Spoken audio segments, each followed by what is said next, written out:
What's going on, ladies and gentlemen? This is Muscle, and this is another Two Line Music Hut's Entertainment Report podcast. And tonight, we have a special guest in the building. He's a DJ, he's a producer, and he's also a CEO. You know who we have in the building today? We have Delano from Renaissance Disco in the building tonight. What's going on, my brother? Well, I am here. I'm good. Trying to keep safe here right here in Jamaica in my living room. Can't go anywhere else. Crazy. I know. And how's the vibe in Jamaica right now, exactly where you are? Well, I mean, it's quiet. There's no vibes. Everybody's home. I mean, we're under curfew. Okay. So it's a holiday weekend right now. So from 9 o'clock to 5 a.m. is 9 p.m. to 5 a.m. is curfew. It's curfew. But for Good Friday, 3 p.m. is curfew until 5 p.m. What? All the beaches closed, all the river closed. Nobody not supposed to go nowhere. So the road is empty at 3 p.m. on a Friday, Good Friday, right? Okay. In Jamaica. This is historical. Have you ever seen Jamaica like this ever in the holiday season? Never. This is something that is something to talk about for a long time. Mm-hmm. You know, my kids and those youngsters. I mean, it's a reality check as well. Yeah. So it's going to be a lot of change is going to be happening. So let's see what happens after this. That makes sense. And what are they saying is happening in Jamaica right now? Are the cases going up? They're coming down? They're staying the same? Exactly what are they saying is going on in Jamaica? It's not going up as fast as it's coming down. So it's like it's not, but there's still not a lot of people tested. Got you. Yeah. So we can't really say, but to me, I think they're actually doing it the right way. You know, I just feel like Jamaica have a lot of resources, and I think we need to use them up now, especially like how it's locked down. Mm-hmm. Give a lot of these doctors or these medical professionals that we have here in Jamaica a chance to do their job. Yeah. So that makes sense. So I guess right now you guys are flattening the curve. And when were you guys supposed to be out of curfew?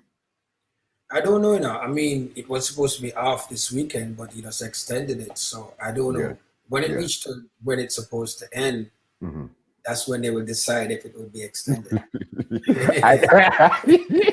And that's a tricky one there, because when is it supposed to end? That's the $1 million question right now. That's the $1 million question for real. Yeah. And how long do you think it's actually going to go on for before you could actually start moving around, flying and all that stuff there, from your perspective? I mean, I've been saying this to a couple of people, but they don't want it to happen. But to me, I feel that even if when the borders open, or when everybody's back to some sort of normalcy, right? I feel it's still going to have restriction on large gathering for a while. Yeah. I think that I don't know why I'm saying this because like China opened back everything and then it start. Yeah. It start back again because people coming in, it's people coming from all over the world.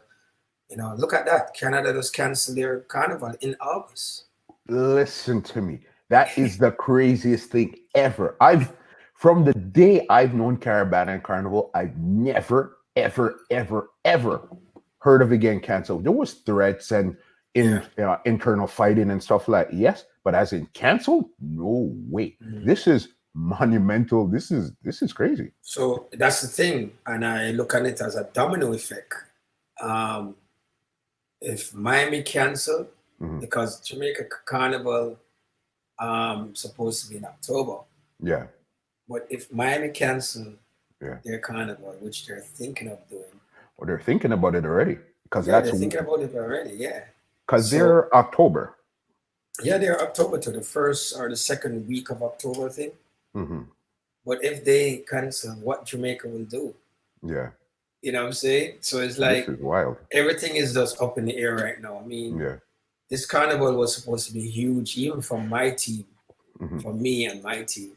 Mm-hmm. This year, I mean, I've been on it for every year, but when this thing hit, the fan is like, okay, Yeah. It's serious. Yeah. serious, you know. Yeah. And what kind of impact is this having on you personally and professionally? Personally, I don't know if personally to me is like I getting a chance to relax, to slow down, Yeah. and to reflect and to think what's next for the Hmm. future. Just calm down for a bit. I think all of us, moving too fast. Um, at the same time, professionally, of course, it's a wake up call because we do travel all over the world. Hmm. I Yeah. travel all over the world. Yeah. That's how I make my money. You know what I'm Hmm. saying? So no, the income is not there right now. Uh-huh. Right? Uh-huh. So and that's not just for me, a lot of DJs. Almost every DJ. I've seen some multi-million dollar DJs online saying, yo, I've Yeah. never seen this before. They didn't know that they wouldn't have a job. Yeah. You know what I'm saying? Crazy. So Crazy. that part of it is real. Hmm. Um, at the same time, I'm not just a DJ. Hmm. I am a producer. Hmm. I own my publishing. Yes. I am Big, also big, a big. consultant. Okay. I do training. I train, which we can talk about in this. I Hmm. train DJs for the Ministry of Tourism. Okay. All the DJs that are entertaining tourists. I just finished my my last training course Yeah. the week of the closure Yeah. of this Crazy. pandemic. Yeah. So I'm still, I mean, I'm not making a bag of money, but I still have some sort of income. Hmm. But as other DJs who just depend on DJing or whatever, they are the ones I know supposed to be feeling it right now. Yeah. You know what I'm saying? Yeah. And not that I'm not feeling it. Yes, I'm feeling Of it. course, we all are. We all feeling it, Hmm. but it does put me in perspective. It let me think, like yo, you always have to have something else to fall back on. Yeah. And I guess that's where publishing and those type of stuff that really kind of saved you in the long run. Mhm, mhm. Because I said it's probably a dollar here, but that adds up. Opposed, okay, you Adds up, had of your course. publishing, of course, your publishing, your production, your DJ, and everything. And it seems like everything just imploded at the exact same time, except Yes, for the publishing because you're still streaming, playing, all those type of playing stuff. right. That saves you. But anything physical that you got to get up and do, all of that seemed to implode at the exact same time. Yes, yes, Yeah. yes. Yeah. And especially when you figure that you're diversifying your streams of income, what you do, and make yourself more marketable. But then it's like, okay, I thought I protected myself from all of this just to meet the exact same Exactly. situation that you thought you were running away from. Hmm. Hmm. Hmm. You know what I mean? Yep. Yeah, it's serious. I have never, ever, ever seen anything like this. Today, we're in Toronto, and I had to call all my family on Zoom. We're 10, 15 minutes away from each other. You better To believe see that. now I have to look at my family on a computer screen. Screen. This is crazy. Yeah. And I mean, I just traveled. I went in September, October was just in Japan, Okay. and I was wearing my mask. Yeah. Everywhere I was going, I was wearing my mask, not Oh, you because of COVID. were. Yeah. Yeah, I were. Yeah, yeah, I Yeah. was. Yeah. Not because of COVID-19. Yeah. You know what I'm saying? It's Mm. because of seeing everybody wearing their mask. It must be a reason why they're wearing Yeah. their mask. So especially on the planes, I used to get sick on long travel. Okay. Right? Because I think the air keeps circulating in the in the airplane. Yeah. But yeah, and look at that now, and I'm just saying that now it's normal. It's going to be normal now to wear a mask. While it's normal to wear a mask in Japan, Yeah. while when you wear a mask in Jamaica, people are like, "What the hell are you doing?" They're like, "They want to cuss you," or they think that Yeah. you're disrespecting them. Yeah. While now it's going to become mandatory now, or Yeah. but It's hey, crazy because even today I left the house. We had to do some shopping and stuff before everything closed down. And it's like when you went outside, everybody looked like mechanics and they worked in the health field. yeah, It's like it's so weird. yeah. You know what I mean? What kind of opportunities do you think is going to come out of this, and what kind of long-lasting effects do you think this is going to have on people's psychology? I don't know. I mean, sometimes because this happened before, Okay. in maybe this 18th century, wherever it Yeah. happened, Hmm. and they were wearing masks, they were doing all kind of things, Hmm. and it changed back to this to Got where everybody didn't care. So I'm saying, is that people going to go back and forget? I Yeah. don't know. I mean, Yeah. it's hard to really predict if it's going to change everybody forever Hmm. or it's going to change us for a time. Yeah. Yeah. Yeah. You're right. You know what I mean? So You're I don't know. It's hard to really predict that still. yeah. But right now is we have to think about now. So Hmm. we just have to work with now. Try Yeah. to take those. We're on survival mode right now. That's what we're on. Yeah, survival mode right now. You're right. Right. Hmm. All right. And what kind of opportunities do you think is going to actually arise out of all of this here? Oh, well, you see, there's a lot of online DJs now. Yeah. DJs even playing at parties online, Yeah. Wow. like playing for like an event, like somebody would have like a party, and then say, Yeah. okay, DJ Delano is playing. Everybody log on to DJ Delano's thing and the party. So that's something new. Yeah. I mean, we've been playing online for a while, but I mean, it's no noticeable, or it's more taking a Yeah. more, like people really looking at it. Hmm. Also, there's a lot of online things happening now. Even with my DJ program now, the ministry wants me to shift it mostly online. Okay. So that's what I'm preparing right now. So there's a lot of opportunities. You just have to seek it. Hmm. You have to, that's what I'm saying. It's more now. You have to you have time now to sit back now and think and plan Hmm. for the future And figure it out quickly. and figure it out quickly. I mean, I know it's still hard because you still have to think about bills. You still have to Yeah. think about how you're going to eat. You know what I'm saying? How you're going to feed your family. Yeah. But at the same time, you have to prepare yourself. As so when the gates open, Yeah. we're running through that gate. One time. Yeah. Yeah. Yeah. You're right. And especially being in Jamaica, I know Jamaica, two big things in Jamaica is dances and tourism. And both of them got hit one time. Oh gosh, man. All the hotels closed. That's crazy. That doesn't even make sense. That doesn't even make sense, boss. That seems like almost like a hurricane came through. But this is no natural hurricane. This is almost like an economical hurricane came through, and it's blowing down a lot of stuff, and a lot of people, a lot of businesses are not going to make it to the next side. How do you think Jamaica is going to hold up without having the influx of tourism and events at the exact same time? It's a big hit on Jamaica because Jamaica's the government is trying to put in a lot of grants, a lot of stimulus package. Okay. To try and help it, but I don't know how much money Jamaica have. But we know money is there, but of course you're going to take a big blow. So whatever they're going to invest, I think Jamaica actually moving in the right direction.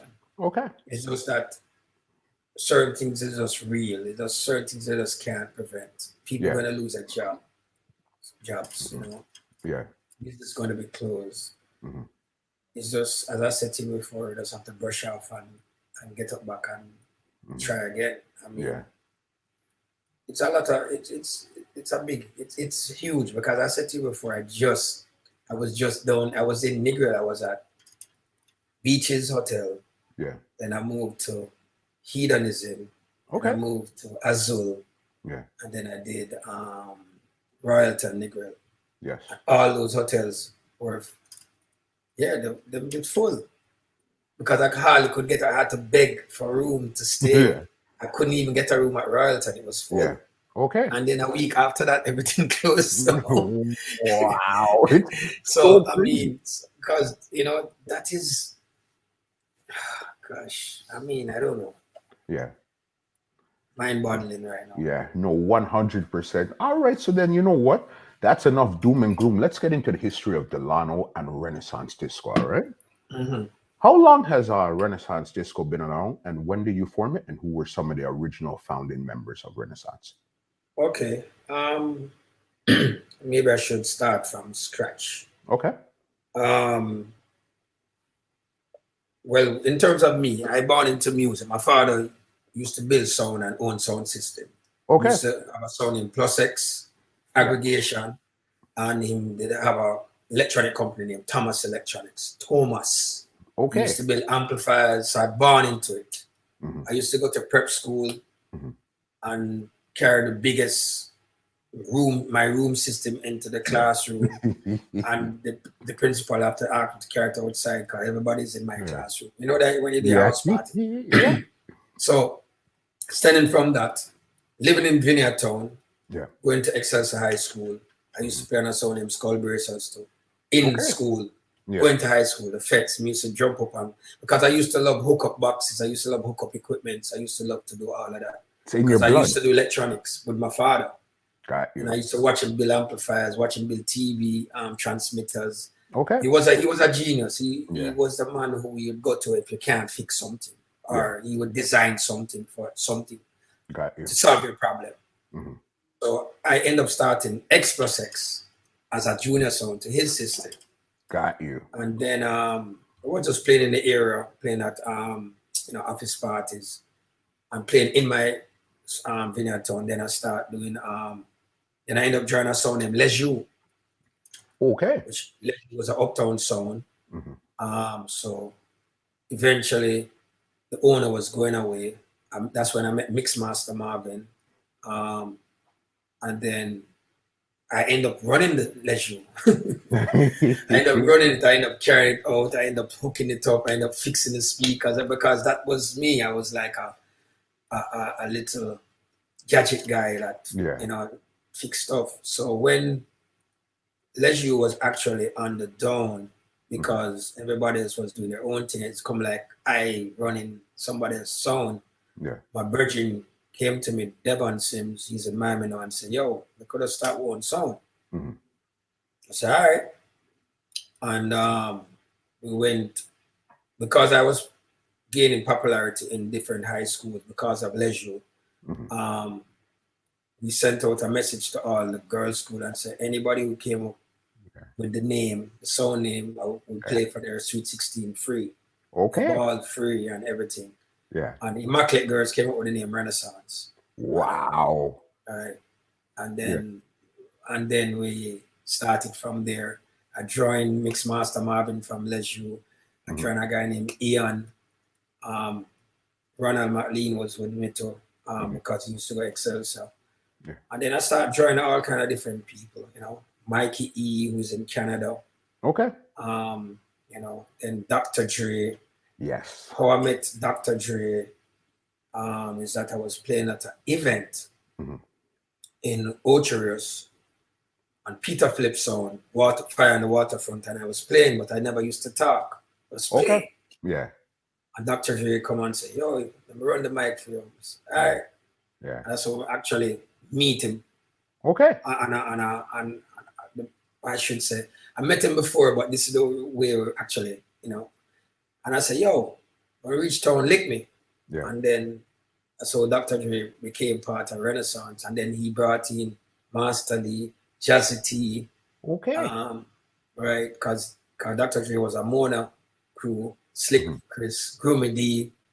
There's so much of them. But we start from this little group now, as Renaissance. And we start playing the UA Fets, we start playing the UTech Fets. Then now we start doing remixes now. Yes. Remixes now in terms of I did the Pepper Seed Jam and the Arabian Jam. Yes, and those were actually on 45s. No, they were on LP. Yeah. It was Dave Kelly. So when Renaissance building up with all these people coming up. So Renaissance really started in 1989. 89 was when everything started to form. Yeah, like I actually formed, like this guy said, Devon said, come and start it. So moving along, doing a remix, start getting popular, bringing Dr. Dre, bringing in Jazzy T. Yeah. Then now I start doing remixes. Then now they realized that you know, there was a song called Legend back in the days that was used to play with Stolo at a party named Russ. Yes, And yes, yes. they then the next Russ they called me as Renaissance. So I Yeah. ended up making a lot of remix that time. Yeah. That time remix, nobody was really doing remixes. Right? But I couldn't afford dub plates. Yeah. And we had sound too, but my sound wasn't big enough, so I went and borrowed boxes from different people and amplifiers. See? And set up beside Stone Love. Right on Waterloo Road. Yeah. And trust me, whoever was playing Stone Love that night got upset. Yeah. Wow. Got upset. And I'll tell you something. That was a night where we made our name because some big man who follows Stone Love start come around us now and say, police had come, right? And to lock it off. And then somebody come on the sound, forget his name, and start singing the national anthem. After we're done, you know, run, mash up the place. Yeah. And the whole place starts singing national anthem. And then somebody on Stone Love, they got jealous and said, yo, you know what, I'm gonna pay the money. Let's take what I want, mash up the place, and back a start flame. What? Wow. Duck and that time, I can't forget that, Russ. Yeah. So that's where we made our name.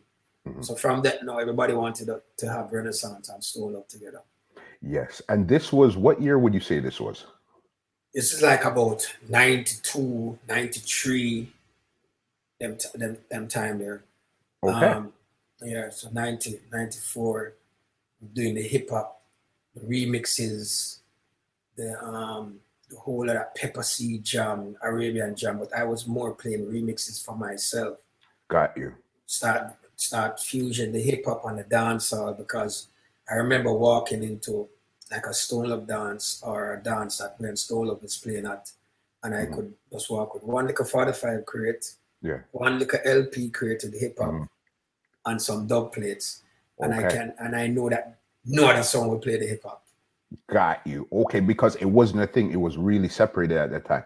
Hip hop over here, dancehall over here. There was never right here. So we actually fused. Yeah. That multiple. I wouldn't even say hip hop. All kind of genres of music. Got into you. The dancehall. You're right, because where I really started to hear about Renaissance was like the 95, 96, and that's when I remember you guys were playing with Stone Love. It seems like a couple times a week, right throughout the entire island. Well, Stone Love and Renaissance was the combo then. Well, the 93, 94, build up to 95. The 95, I end up having my eye damaged. Got you. I got 95. Yes, it happened in 95. Yeah. When it happened in 95, it was a burglary. Got stabbed in the eye. Almost lost my life. Yeah. I was in the hospital and I was supposed to play at UA Fete. Yes, big. And UA Hospital is right there. So I was at the hospital bed listening to Dr. Dre and Jazzy T them playing at UA Taylor on. And I went on go. Yeah. Wow. So and it was Masterly at the time too. So what happened? I flew away. I went away to Miami to do some surgery. Yeah. Try save the eye. It didn't really come up.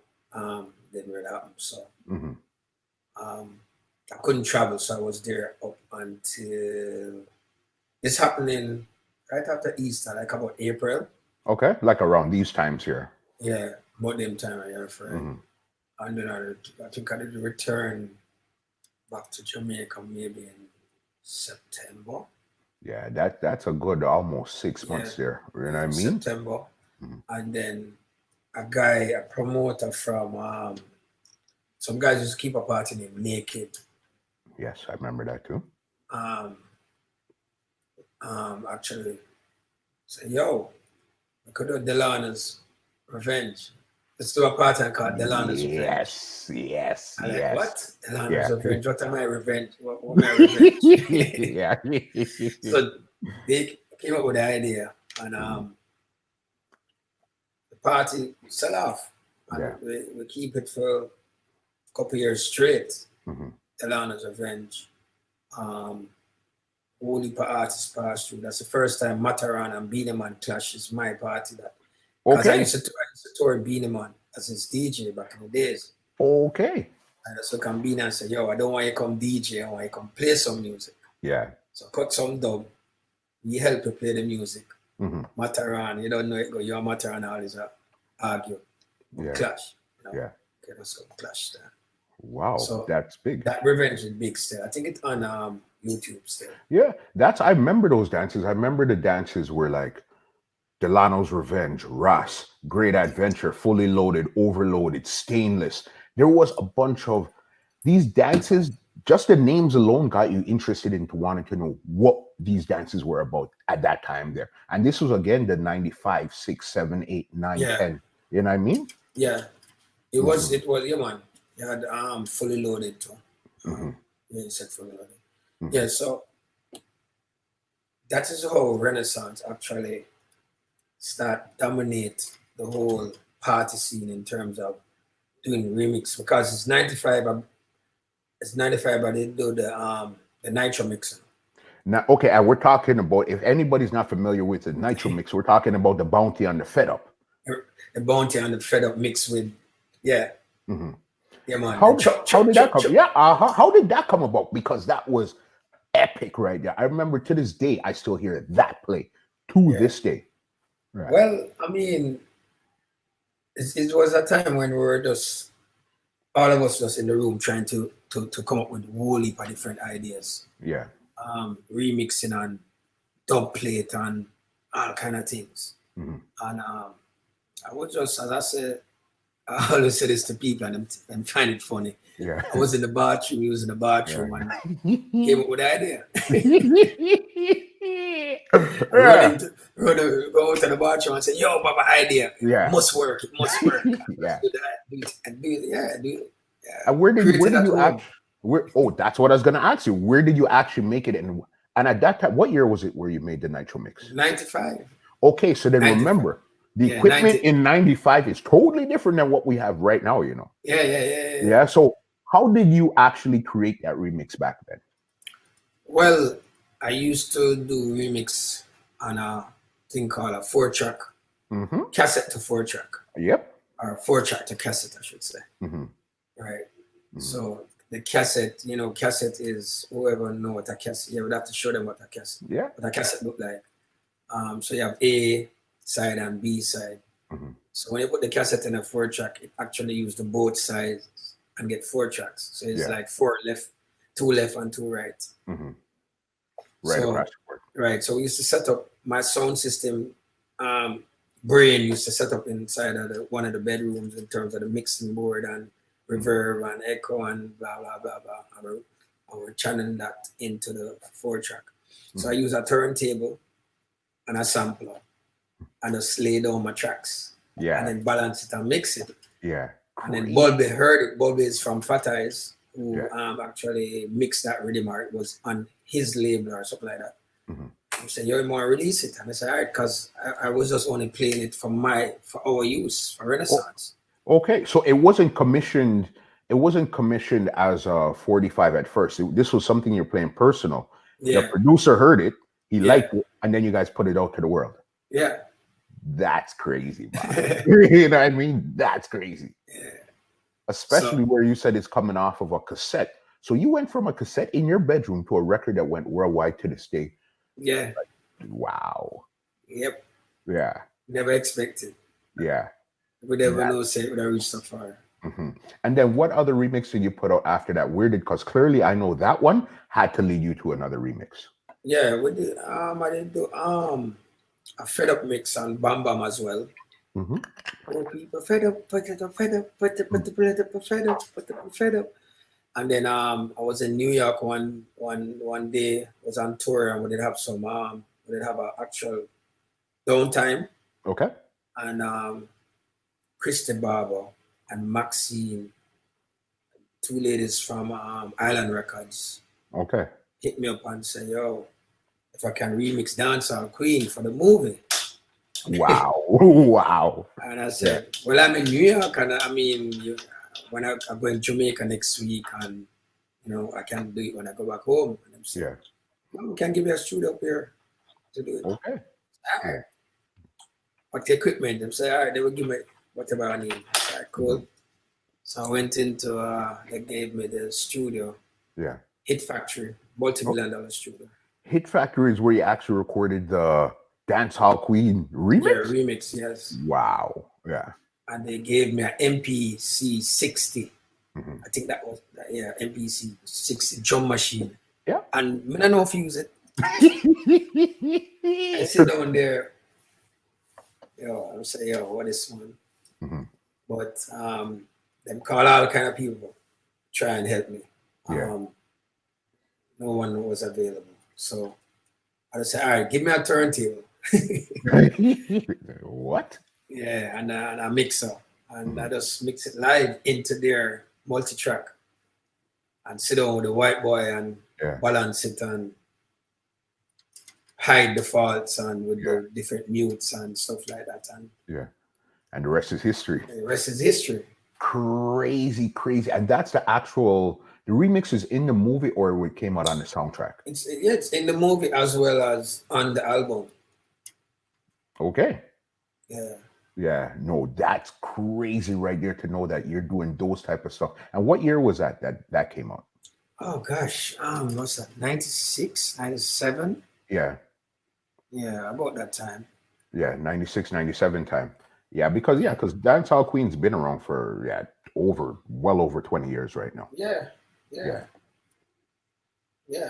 About that.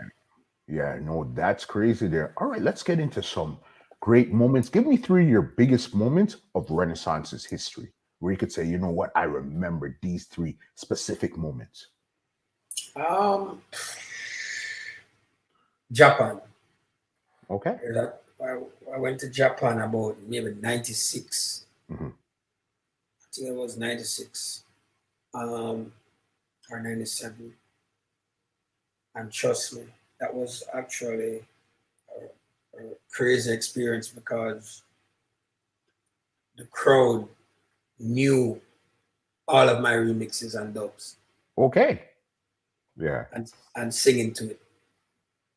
So that part of it was crazy. Yeah. It was me and Stone Love on tour. Okay. So you guys actually took the show on the road. Yeah. Well, not fully on the road.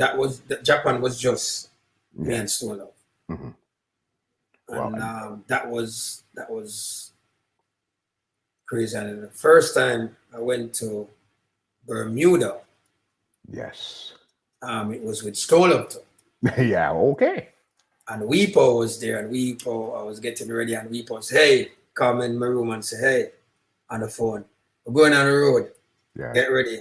Touch the road. I'm saying, yeah, all right, we're going to get ready. I'm saying, oh, and don't forget to wear your patch.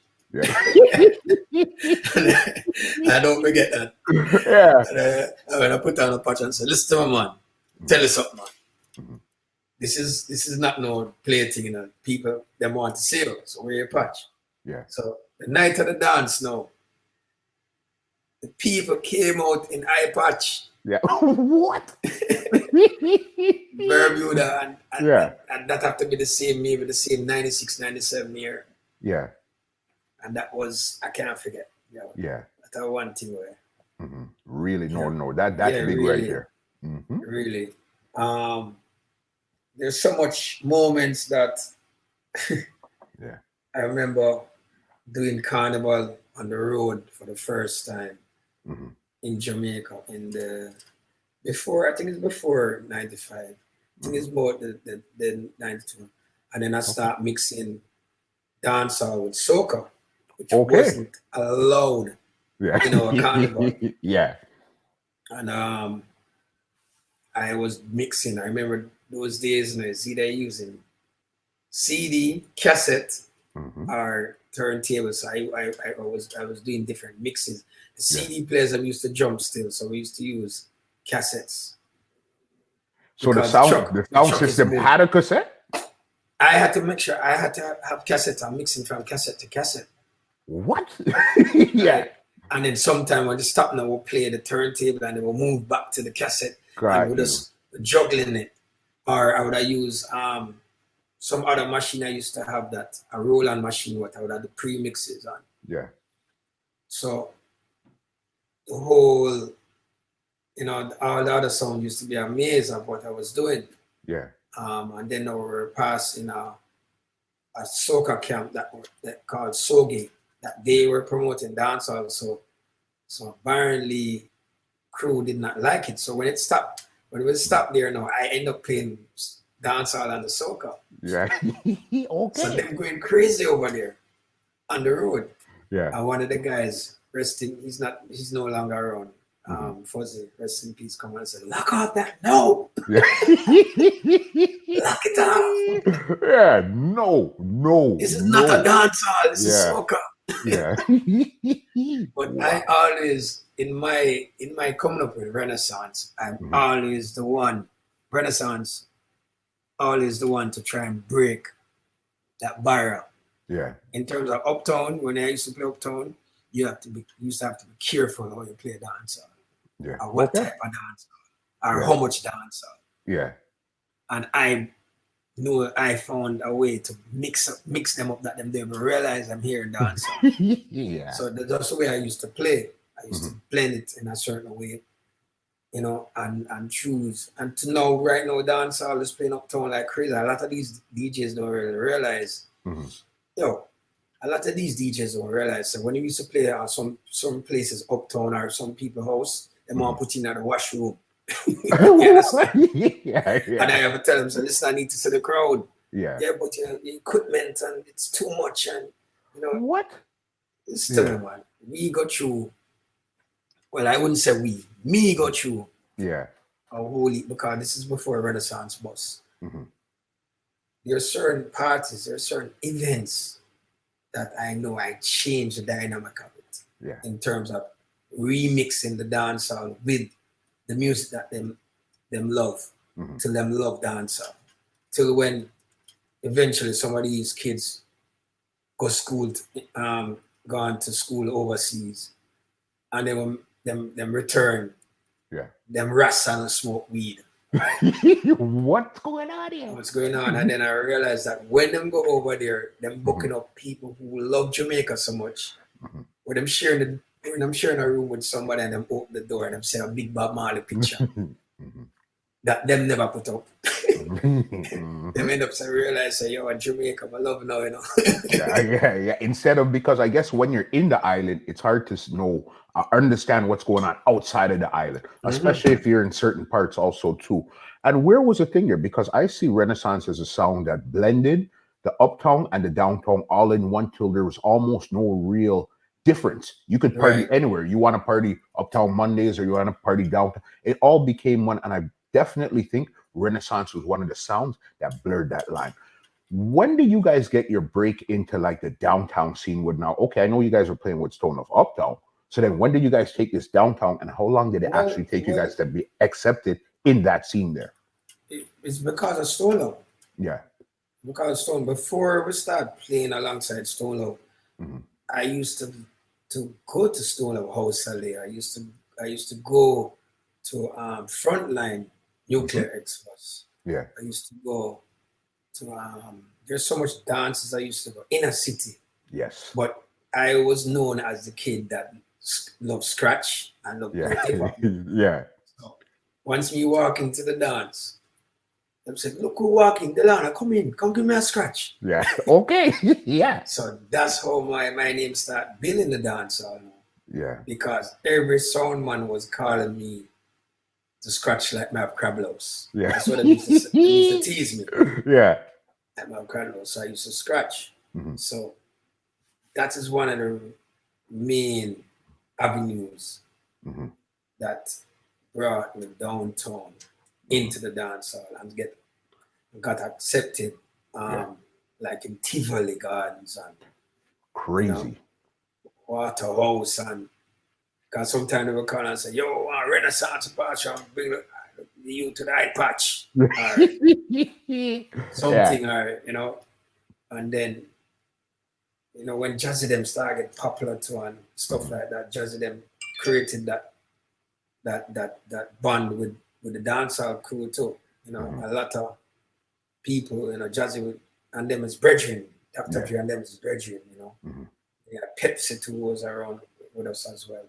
Mm-hmm. So those are the events, because we were playing at so much of these Fully Loaded and Naked and all those other events that people wanted it in their area as well. Yeah. And I think that, and then that make we start travel too.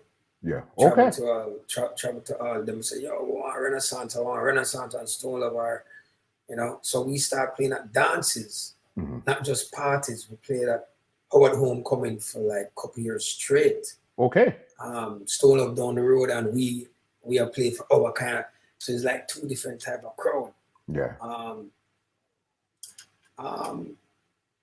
That is mainly, I mean, in terms of even breaking into the dance hall. I mean, but Stone Love was one of the main songs that helped us.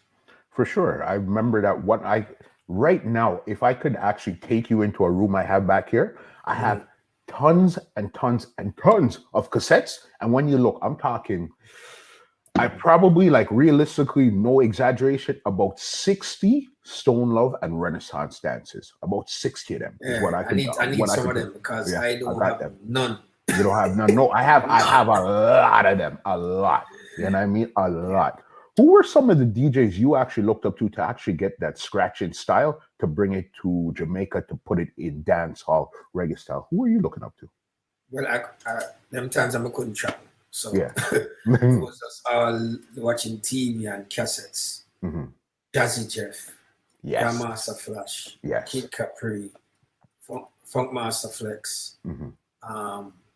There's so much, and then you start watching MTV, and you start watching the different battles. So there are so many DJs overseas that really put it down. And did anybody actually teach you to scratch, or you just seen it and you figured it out in your mind? In my mind, I actually, nobody. I was at home. Yeah. Because my father, as I said, had an electronic store. So if I wanted a turntable, I had to go in there, find one, fix it, put it in my room, fix a mixer, put it in my room. And then I end up, and I never buy anything, you know. So, because I never want to scratch on his turntables, because if I broke a needle. Yeah, of course. I don't want to scratch on him record. Don't scratch. No. Where this thing come from? Why you putting your finger on my record?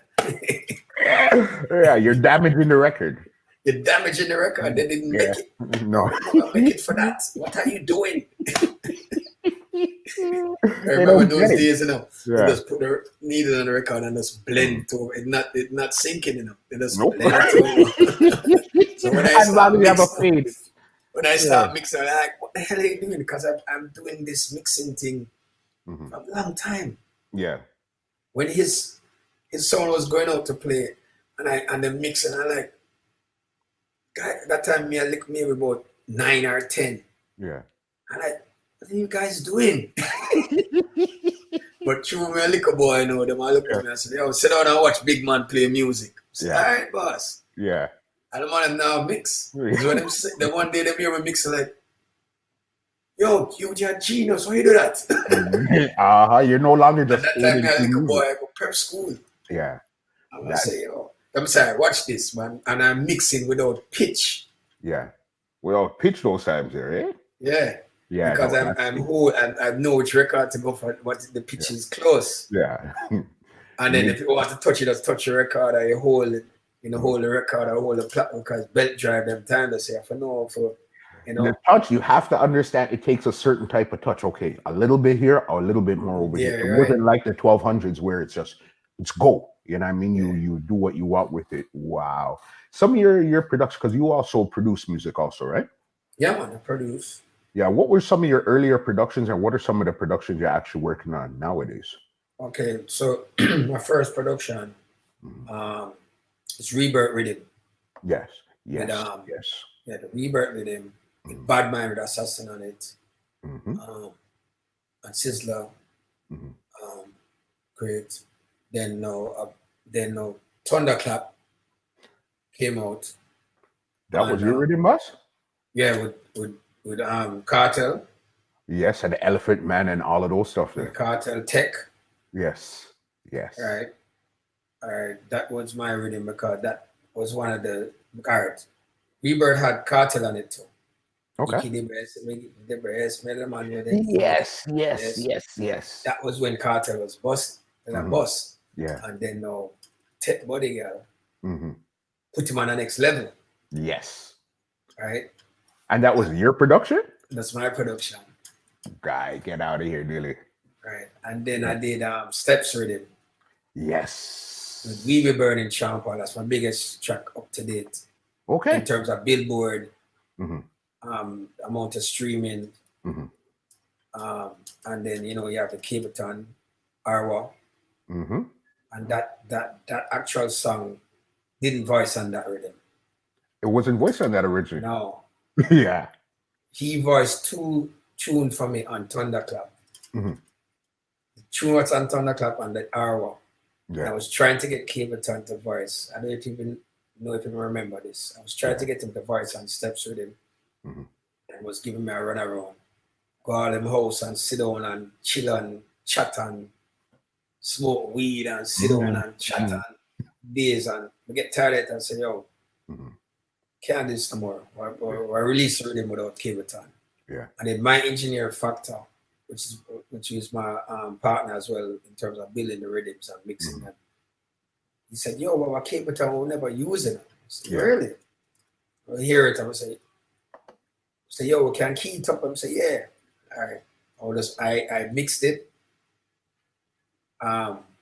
Approved the mix, and then he actually keyed and make sure it was locked in properly. And that's why the rhythm, that's why the Arwa Capeton start like that. Yeah.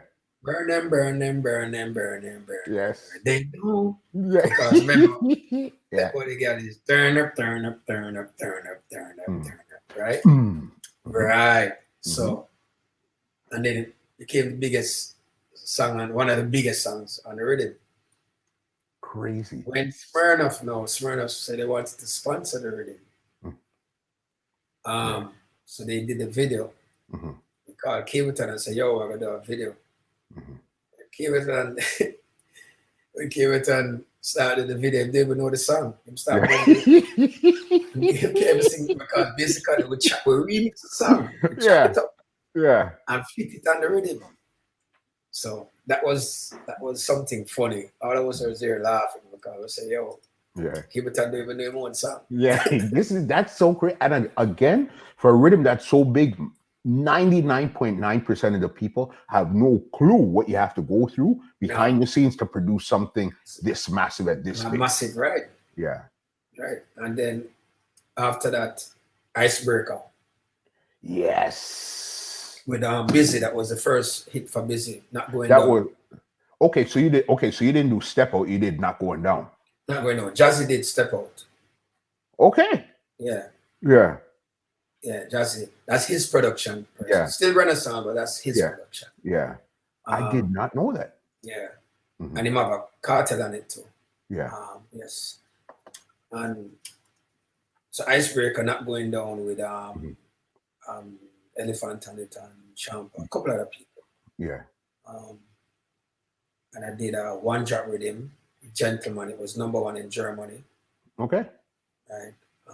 Legal Rhythm, call it. I did a next rhythm called Quick Draw. It's only song that hit on that rhythm was Killer Swing by Ding Dong and Tornado. That's before Ding Dong was. So those are the production I did.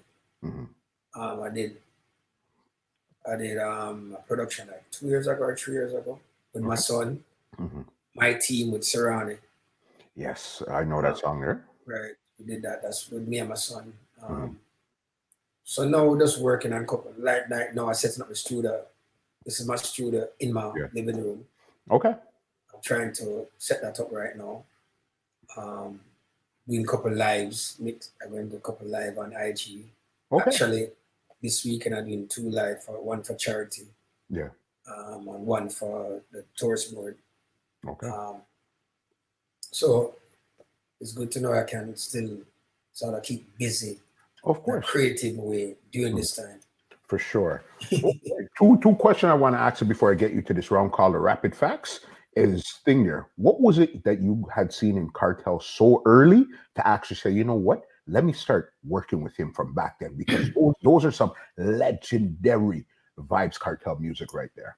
Well, you see the thing about it, a lot of people don't know that we're close to Bounty Killer. And same thing with Busy. We introduced Busy and Killer together. Okay. So Killer always grab people on in in team, and we did see that Kartel have a vibe, and Kartel used to just come check us. Yeah. We're friends. Okay. Yeah. Don Corleone's studio was up the road, so he would have go Don Corleone, and then come check we and go check Killer, and Killer would have check Kartel our studio or whatever, vice versa, whatever it is. So our studio was a little thing. So when we say, yo, we want to voice you on Rebirth, so and a voice, and when them voice that, we're like, yo, this you are bad. Yeah. And then when them do the tech, that time is like, what the hell is this guy doing? You know what I'm saying? Yeah, that was so out there at And that time. if you're in the studio, I remember watching him voice in that track. Yeah. Until it had somewhere else to go, and like the person was saying, yo, you have to leave. No, you have to. So, yo, I'm up 2 more verses. I'm just finishing. All right, just mix it and calm when it's done. Yeah. Like, I would listen to the song. All of us like, song mad. Yeah. Slack. How can you know? Because I'm tell you something, I almost get a big flack on that song, because the song was playing in all these buses in Jamaica that picking up these school kids. And I hear that these school kids was having sex in the bus with the song playing. So all I said, damn, I'm going to get cussing. Yeah. Because parents used to count on me to take care of their kids at their events. When I used to keep events, parents would call our hotline and say, listen to me, do you have good security? Is my kid going to be safe? Okay. Where can I drop them off? Is there a drop-off point? They used to ask us questions. So when this Kartel song they come out, we start worrying like, yo, parents them about,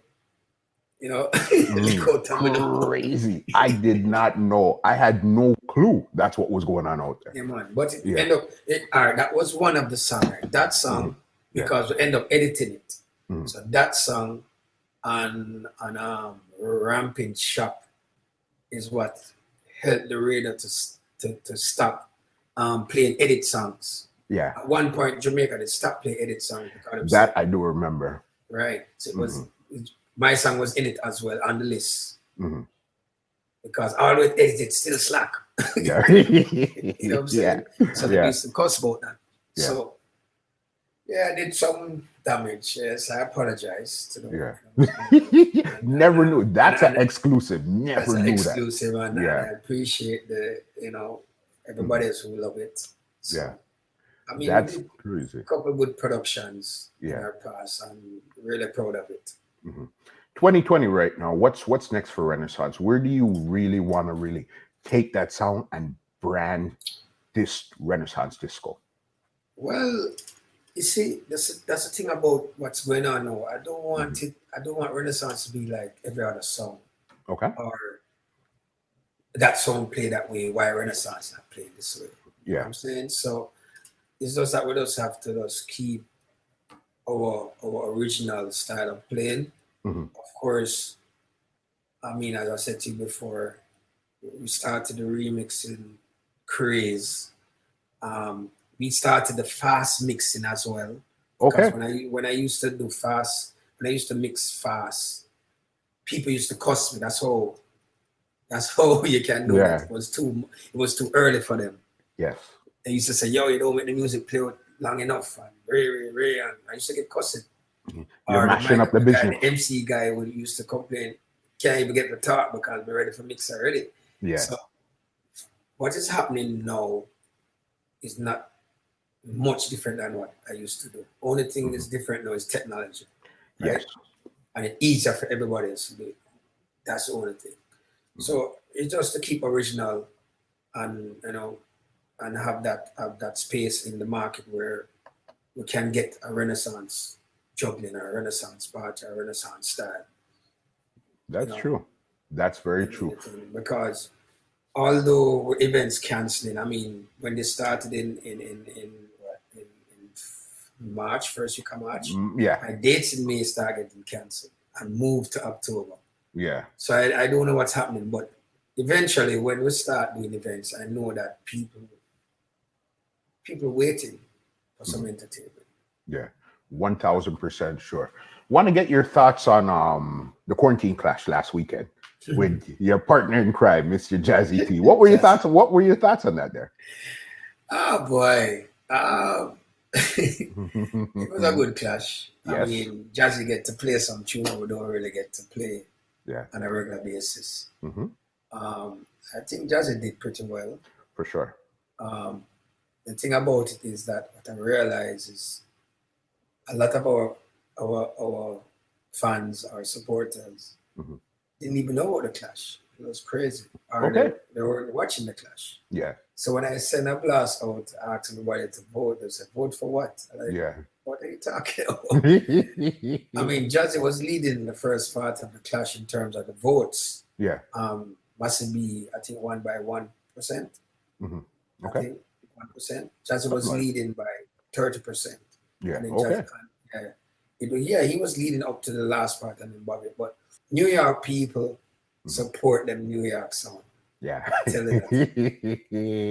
Massive B is a good sound. I mean, for sure. Massive B and my friend Bobby Java, and them actually help build the culture in New York. So they are well respected. For sure. And I'm not going to say that we have more dubs than them. Yeah. But don't take like a Renaissance simple. not at all. Listen, a lot of people don't realize that Jazzy played a custom in that clash. It was either one or two customs that he played in that clash, And a lot of people didn't realize. Why do you think it's custom though? I mean, we didn't play the custom. I would swear he played one that said something about quarantine clash. I would swear. I would swear. Yeah. Okay. Was the protege a custom, or it was something you guys had from time? It was a planned stuff, and then it came about. And then it became a little edited, Yeah. But it's a song that we were hoping to have for a while because we didn't have anything that represent where we come from. Yeah. You understand? So because Renaissance playing all those eras, because I mean, dancehall is what built us. The garrison is what, they support us. But Renaissance come from Uptown. Yeah. We play a Barbican, we play a Knob, we play a Cherrigan, we play a Jackson, we play all those places. So when a sound can play something bigging up them era, like a song will say, yo, Waterhouse, a song come from Tivoli Garden, South Side, we can be playing something and say, yo, run that Waterhouse, blah, blah, blah. It's not authentic, it's not the real deal. Like you're trying to be something, somebody else. So that dubs is something that we're going to cherish for a while. So I mean, when the clash was good, I mean, I think it was a good clash.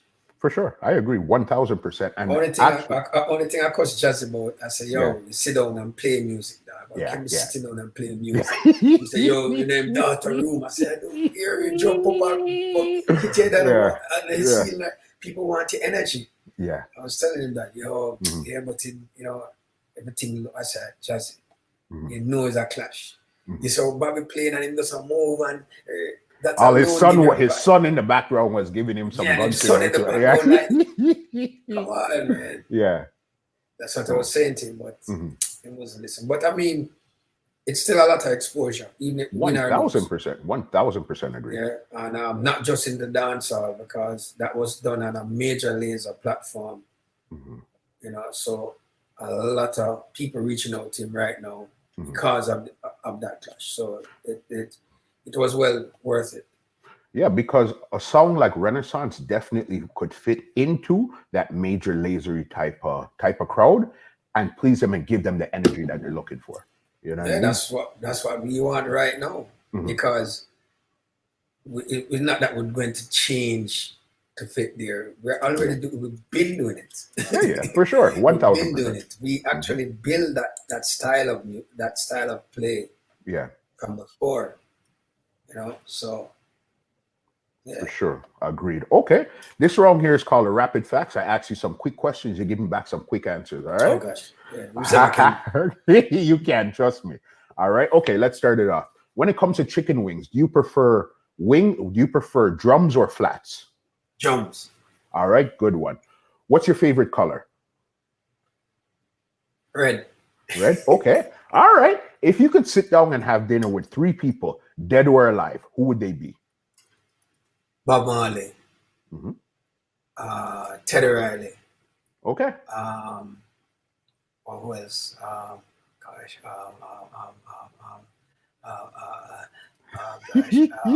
Dead or alive?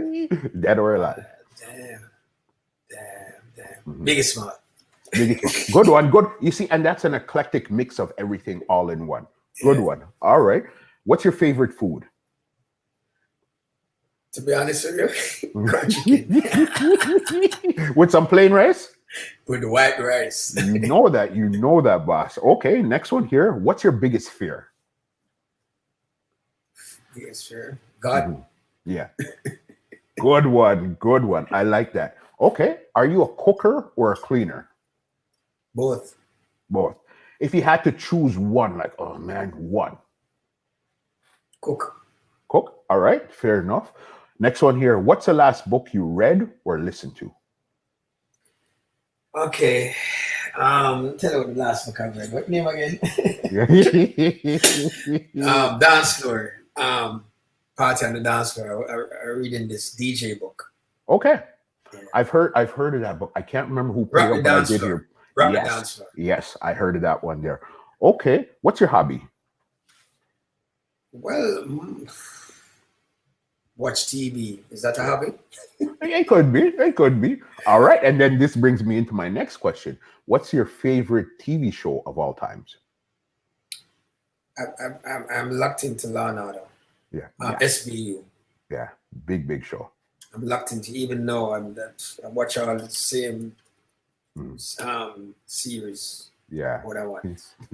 Okay. When it comes to basketball, who's your favorite basketball player of all times? Oh gosh. That's a bit Jordan. Yeah. Big. Okay. I'm not a basketball fanatic, okay? Yeah. But I remember Jordan. Yeah. All right, fair enough. I have about 5 more before we get you out of the rapid facts here. Okay. What's your favorite movie? I don't really have a favorite movie. No, I can't answer that question. Yeah. All right, fair enough. Do you prefer water or juice? Water. Okay. Something sweet or salty? Salty. Okay. Favorite comedian of all times? Eddie Murphy. Big one. Last one here. Your favorite rhythm that you've ever produced and why? My favorite rhythm.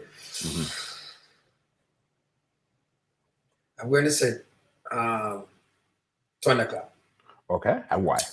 I built that in my room on a keyboard with the audio going into my TV. What? And I called Birch. Yeah. To ask him if it was on key. And then he came and added some phrase. And that was it. Great. On a keyboard in your room, a Phantom TV. A Phantom Roland Phantom keyboard. Yeah. Wow. Great. I had no idea, Delano. Before I get you out of here, you touched on something earlier. You were talking about the you are doing DJ lessons for people that DJ for tourists and stuff like that. Talk about that for a bit. Well, all right. There's a DJ program that the ministry actually sent out offers for people to bid for this program. Okay. I saw it happening for a while, and I was saying, "Yo, what is it that I'm going to teach DJ? They're already DJs." Yeah. Yeah. But someone called me and asked me to send in my bid because they said every bid that they got, they didn't like it. Yeah. So I was just sitting down figuring how I'm going to do this proposal now. And I have this friend, her name is Kelani. She's a nurse educator. Okay. And she overheard me talking to my business partner about it, and so she wanted to help. So we actually put the DJ proposal together with some of her modules that she used for her nurse educate. Got you. And they loved it. Yeah. And I was hired on spot. Okay. And then when the rest of the players realized it was me, they were happy that I was a part of it because of my experience. So the whole thing about it is more about soft skills, not really hard skills. Soft skills meaning more like interaction, emotional intelligence, how to behave in a business place that have its own culture. But how would you be authentic to your own culture? So that is part of the soft skills. So basically, the ministry choose the properties. Yeah. And then I have to go into the properties and sell the idea to them for the DJ program, which is free to them. Okay. Right? And then because some hotels might say, why would I want my DJ to be in a DJ program? Yeah. And the benefit from it is that they actually get a participation certificate from me and the Minister of Tourism. Yeah. They know they get accepted into a program called TPDCO. It's actually a program that certified hotel workers, but DJs don't get certified. Got you. So they go into that program now, and they end up being Team Jamaica. So now they represent Jamaica. They are now ambassadors of Jamaica. So they end up with 2 certificates. So I go in there to sit down with these guys and give and carry them through different modules that were created. And it lasts maybe 3 days because I have to do observation, then I do the training, and then I do a post-observation. Got you. Give them a survey, pre-survey online and a post-survey online. So this year is my 3rd year. 3rd year already, okay. I did 45 DJs. And what? I did 45 DJs. So last year I think I did 39. The year before I think I did 20. But it's not just DJs. Okay. I do as well like entertainment managers, entertainment, we call them playmakers, whatever it is, because they are the ones who influence in the DJs what to play. Yeah. And sometimes they're misleading the DJs. Yeah. Because when I do an observation, they will actually overdo things. Tourists end up go to the side, watching them, the DJ getting carried away with the entertainment, with the whatever they are, the players. And then when they're ready to change back to the tourists them don't even want to go back on the dance floor. Got you. You're trying to pull them back on the dance floor. Yeah. So those are the things I have to find a way to get them to communicate properly and to understand what their job is, what is their objectives. So that is mainly of the course, of the training course. Yeah. And then how, like always, the saying where you can carry the horse in the water, but you can't force the horse to drink the water. So not because we are in Jamaica, you're going to play this dancehall and reggae. You have to find a way to mix their culture with our culture so they can love our culture and like our culture. And not everybody come to Jamaica to listen to our culture. They can go to Cayman, because I've been to Cayman, I've been to Trinidad, I've been to all these different islands, Bahamas, and they have reggae band, they have DJs, Yeah. they have beaches, they have all sorts of things, and they are playing reggae music. Okay. So what is it that you're gonna do better as a DJ? Yeah. You have to find a way to blend the music and to find a way to please all. Because let me tell you something. With this training program, I've heard stories from DJs where somebody come and say, "Hey, I want to hear country and western now." Yeah. Yeah. And they're playing something and they don't know how to blend the country and western, how to bring in the country and western. Mm-hmm. And that DJ don't play the country and western. And that person goes on TripAdvisor or whatever and writes something bad. All the DJs sucks. Yeah. Yeah. Yeah. Just because they didn't hear the country and western. Yeah. And then remember that can hurt the industry, right? 1000%. So you have to find a way to find a way to interact with the guests. Yeah. Be friendly with the guests at the same time, and know that you're in a working place where the guests are always right. For sure. They're the customer. You're the customer. This is totally different than playing as a DJ on the road, which I always said to these guys that your job harder than a DJ on the road. Because if I go in on the road and I'm going to play at a party and it's a Kartel night, people know that them coming to hear a Kartel. You know what you're getting into. You know what you're getting into. When the guests go to Jamaica and book a hotel, then pay them money, then buy them, then pay them whatever it is. So them feel they must get what they want. They are consumer driven.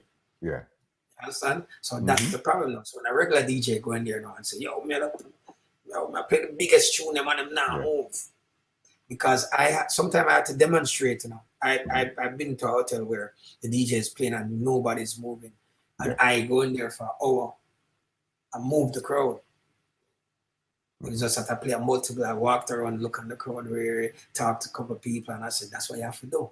Figure it out. The day of the day, you go to the front desk. Oh, some people came in from Russia. Shit, let me find some song. Let me find some of this. Let me find some of that and try. You can try one song. It might not work, but you find a way to. You have to always have ways of switching, to try and make things work because you're in a hotel. Yeah. You're not at a dance. Or you're not at a regular party. So that is what the training is more about. Yeah. And that makes sense because there's a lot more intricate details when you're actually playing music that people realize. And you got the business part and you understand how it actually works. And now you're trying to give them that insight. Right.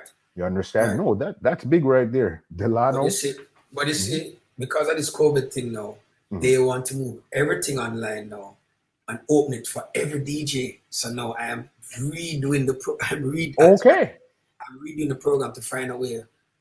What is it that I'm going to teach all these DJs at the road? Yeah. Now that's a different can of worms because you're dealing with Jamaica. Okay, I understand how this works here. But now when you're dealing with a worldwide thing, that's a totally different ballgame. Totally different thing. So now I'm doing research, and that's why I say reading the book Rock for Dance for reading different books and listening to different seminars and trying to gain some knowledge to figure out how I can put some modules together that makes sense. Yeah. That's crazy right there. Because the ministry now, they believe in me too much. That's the problem.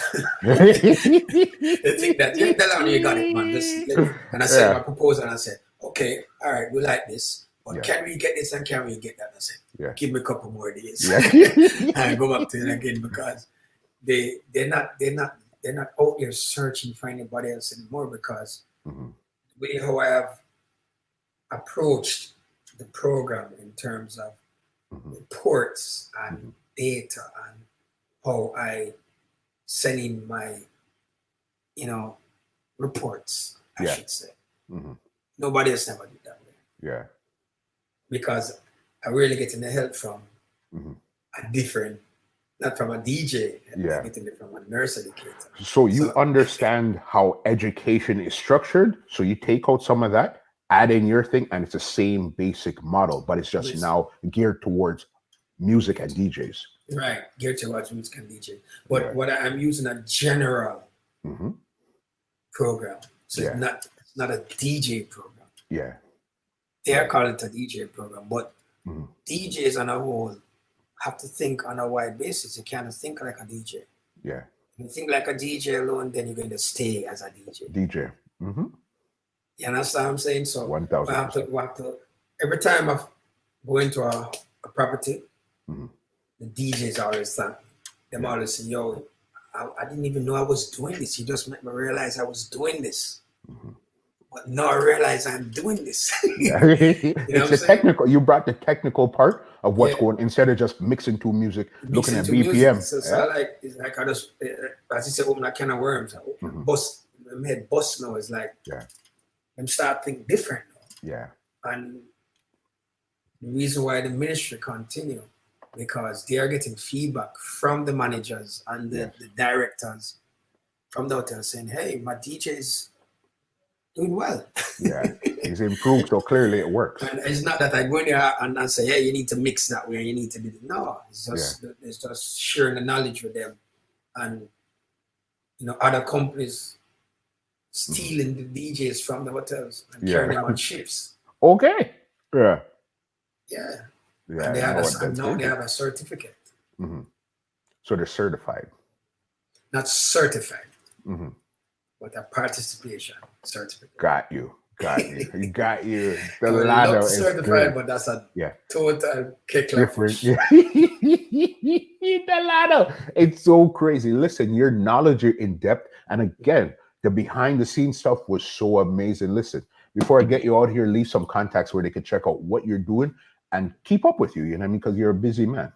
Yeah, just follow me on DJ Delano Music on Instagram, Renaissance Jam on Instagram, DJ Delano Renaissance on Facebook, Delano Renaissance Thomas on Facebook, Delano Thomas Renaissance. Just look for Delano. Just anything you're searching for, just search for Delano Renaissance. It will come up. It will come up. RENAISSANCE. Delano Renaissance. Production, working on production. I mean, we have time now to sit back and work on production. So hopefully by summer, we can have some tunes busting up the place. Yeah. And hopefully as soon as all of this is done, hopefully we'll see you back in Toronto. I know you usually come in August, mid-August, I think it is. Yes. For Hypematic. For Hypematic. The carnival cancel now. We hope that we can do the boat ride. That boat ride is sick. It's like what, the second week or the third week of August? Yep. Yeah. I mean, I think it's stolen first 7 to Canada. Yeah, it's stolen first to Canada too, you know. Okay. Yeah, and damn cold, man. Canada cold. You're in nice sunny Jamaica, so it's a totally different. And if you're not in Jamaica, I think you're in Miami, so you're in between Miami. Yeah, Miami's the second one. Yeah, so you're in hot places. In Canada, it's a little cold, but the vibe is still great. You know what I mean? Yeah. But I mean, hey, we're still here. We're still doing the work, and we have to give thanks. Yes. For the blessings, and everybody does have to keep safe out there, man. You understand, boss. Yeah. It's not a joke no more. At first, it seemed kind of okay, but now it's dead serious right now. Yeah, I mean, it can't happen to any one of us. Right? Anything can happen right now. So we have to just pray and hope for the best and keep safe. And as I'm saying, keep washing your hands, sanitize, wear a mask.